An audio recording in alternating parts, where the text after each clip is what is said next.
Okay, thank you for being here. Good afternoon. My name is Sarah Henry with the Office of Homeland Security and Emergency Management, and I'm the communications manager for that group.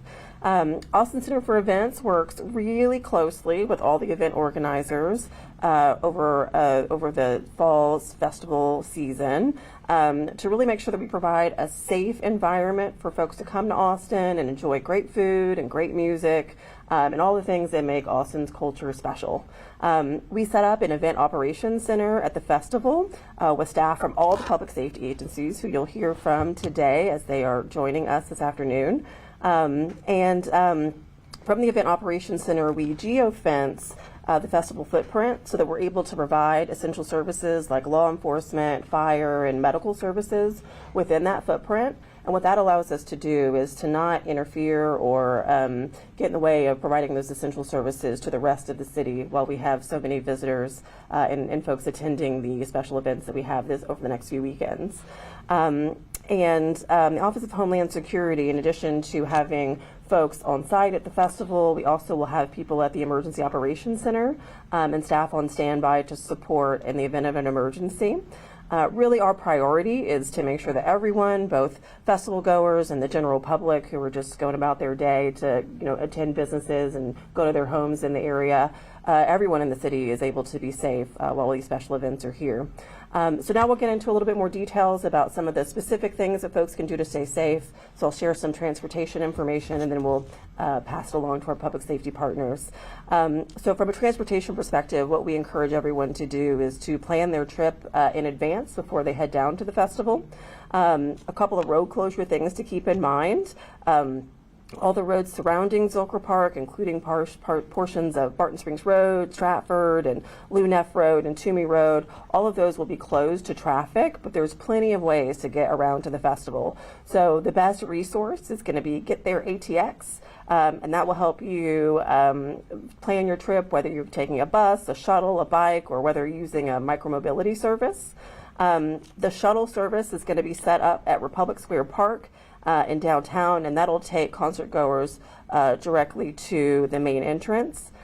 Cat Metro is also a great resource to plan your trip. The 803 Rapid Bus will take people directly to Republic Square Park, and so you'll be able to take the 803 and then hop on the shuttle to get to the festival from there. And then again, ATX, Get There ATX is really going to be the best resource for helping folks get there safely. And there are lots of other safety tips that we want to make sure we share with you. So I'm going to hand it over to Sergeant Silva to share from APD. Thank you, Sarah. Hi, I'm Sergeant Silva with the Austin Police Department Public Information Office, and I'm fortunate to be joined here today with my public safety partners from Fire and EMS. The great thing about this festival is that we are able to collaborate with our public safety partners. This isn't the first ACL that we've worked together, so we do have plans and preparation in place to help keep you safe, but we do want to encourage people to make responsible decisions and just provide some safety tips and reminders, whether you're inside or outside of the festival. First and foremost, pay attention to your surroundings. Knowing where you're at is paramount to your safety. So if you are inside the festival, know where the exits are located. Also, if you do need help, use physical descriptors if you're by a specific stage, if you're by a landmark, so that way if you do call for help, we're able to find you quickly. If you do go to ACL with a group, plan a meeting spot if you get separated. You can't always rely on the technology, so plan ahead. Make that plan and be prepared to act on that plan if you need to do so. Also, if you decide to bring any valuables with you, I recommend leaving most things at home, but I understand you need things like IDs, cell phones, those kind of things. Prior to even going to the festival, anything that you're going to bring with you, record those serial numbers of your cell phone. Make sure you have any identifiers. You update the technology, things like Find My Phone, so that way you have it prepared for when you come to the festival. The valuables that you do bring in, try to put it in different locations on your person, so if in the event something is stolen, you don't lose everything all at once. Try to keep your valuables in something like a purse, a fanny pack, something with a zipper or a locking mechanism to keep it safe. Please avoid putting your cell phone in your back pocket or sticking out of a backpack. You are making it accessible to others. So please, please, please remember that. Keep your valuables safe. If in the event, unfortunately, you become a victim of theft If it's not actively occurring, please reach out to our non-emergency line by dialing 311, or you can use APD's online reporting system, which is iReport. And again, if you have all that information beforehand, the more information we have, the better. Please make sure that you have a safe ride home to and from the festival, so plan your route ahead of time. Also, do not take anything, whether it's alcohol, pills, any substances that you do not know where it came from. Please be very mindful of that. We want everyone to have a great time. We welcome anybody who might be visiting to Austin, and welcome to Austin. And then we want everyone to enjoy the festival and keep our community safe. So I'm going to turn it over to AFD, Chief Stewart. Thank you. Thank you. I'm Carrie Stewart, Division Chief for the Wildfire Division for the Austin Fire Department. And we hope everybody is excited about their time to spend here in Austin. But even though we've had some rainfall and our temperatures have dropped a little bit, we are still in a drought conditions here in Central Texas. And Austin is in a high wildfire risk area. So we have some reminders about avoiding any ignition sources that could start a wildfire. So we encourage everyone to avoid parking in tall grass.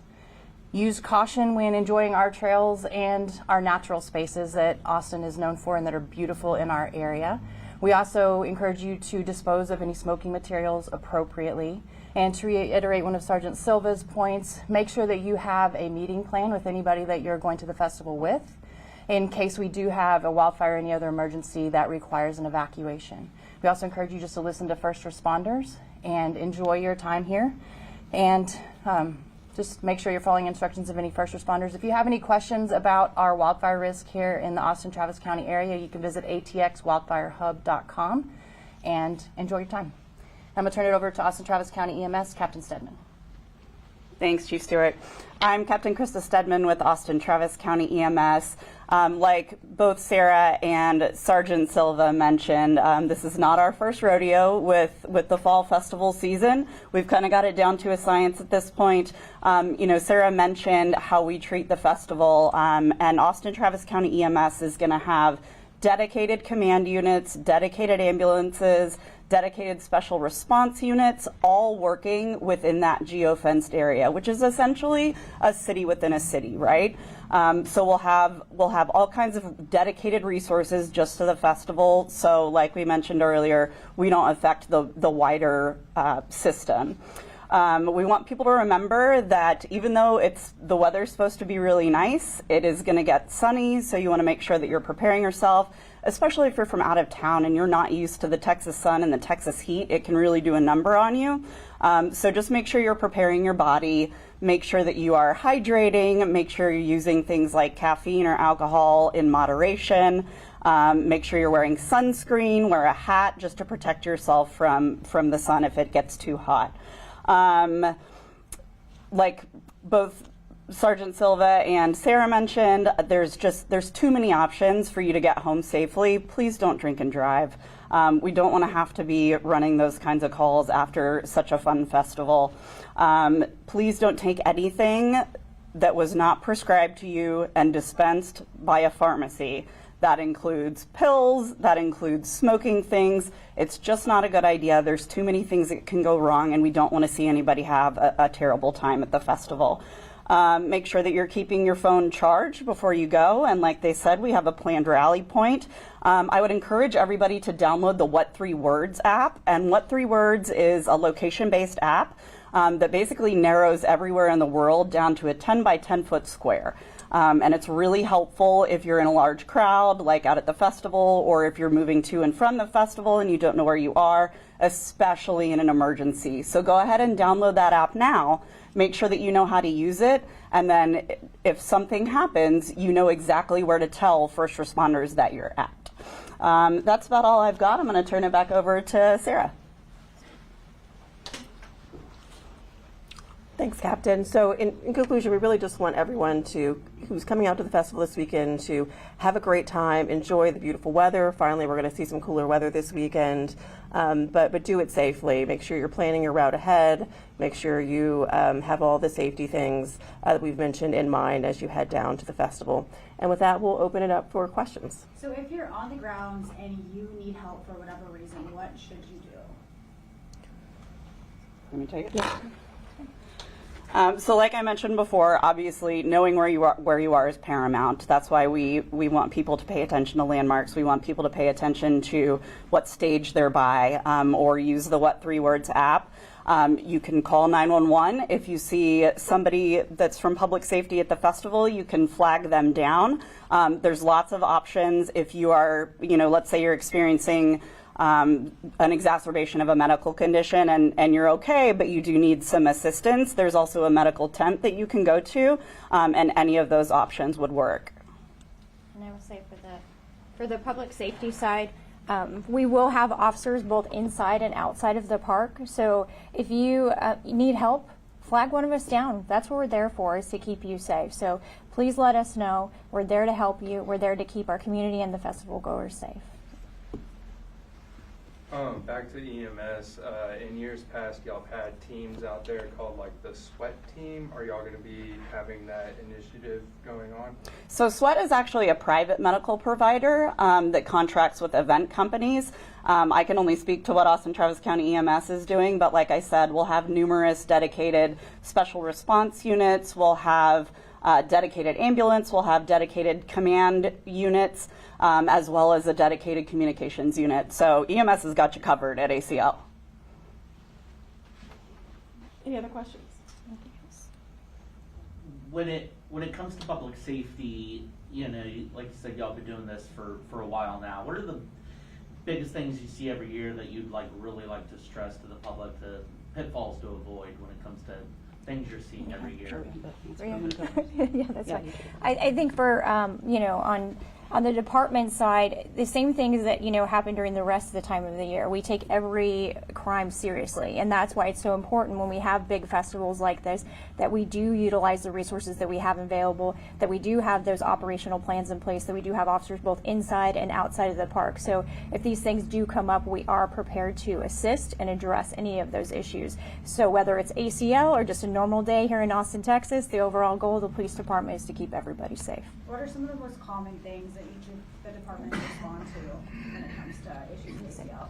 So from the EMS side, just like APD sees, EMS sees the same thing. We basically see everything that happens in the city in a concentrated area. So some of the most common things that we see are heat-related illnesses, we see sunburns, we see exacerbation of things like allergies or maybe pre-existing medical conditions, and then obviously, people that maybe overdo it a little too much with the alcohol. So that's why we say everything in moderation. And when you guys say you have a event operations center, does that include all first responders in one location? Yeah, so an event operations center is a little bit like an emergency operations center, but our special event teams across all the public safety agencies and Austin Center for Events, which is made up of Parks and Rec, Austin Transportation, Public Safety, Homeland Security. There's about 13 different departments and agencies that make up Austin Center for Events. So representatives from those special event teams are what make up the Event Operations Center.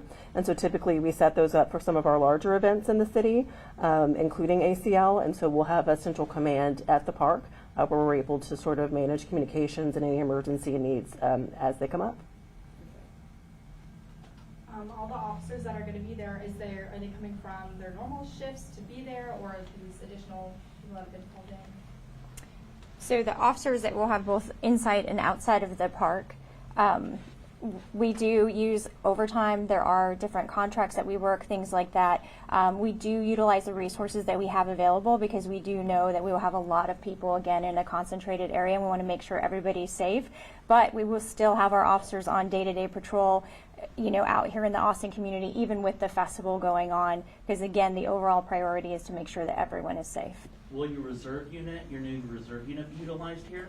I don't have information on the exact implementation of the reserve unit itself, but if you follow up with us, we can follow up with our special events unit. We'll be able to provide you with that information. How many staff does it take from countywide, all these services? How many people are working on any given festival day? Well, as far as the police department side of it, we don't really get into the numbers of the operational side for APD just to ensure everybody's safety, but I won't speak for the other departments. I'll let them. No, I would say that's the case across the board. Is the specifics of who is where. We don't release that for public safety purposes, but I would just say that a lot of work goes into planning and pre-planning to make sure that we're set up to facilitate the event safely in partnership with the event organizer. I think we have time for one final question.